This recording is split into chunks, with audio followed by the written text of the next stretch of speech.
स्वामी मेरे को लला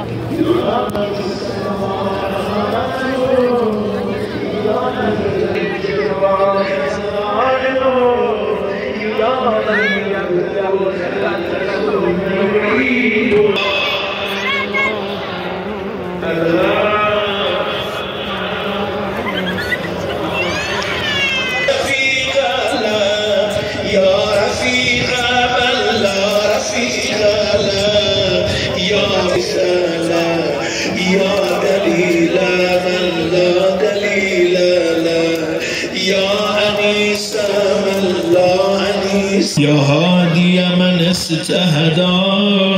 يا كالع من استكلى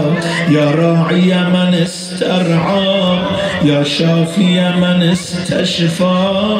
يا قاضي من استقضى يا مغني من استغنى يا موفي من استوفى يا مقوي من اللهم إني أسألك باسمك يا خالق يا صامت سبحانك يا الله الغاف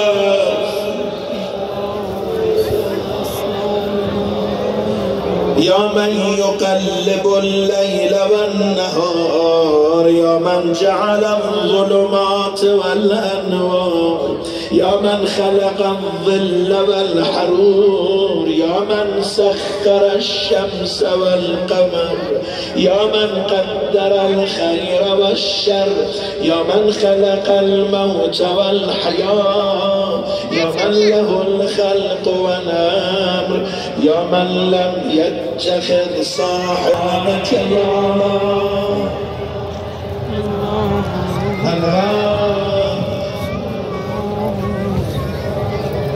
إلى الصامتين يا من يسمع حنين الواهمين يا من يرى بكاء الخائفين يا من يملك حوائج السائلين يا من يقبل عذر التائبين يا من لا يصلح عمل المفسدين يا من لا يهدي سبحانك يا الله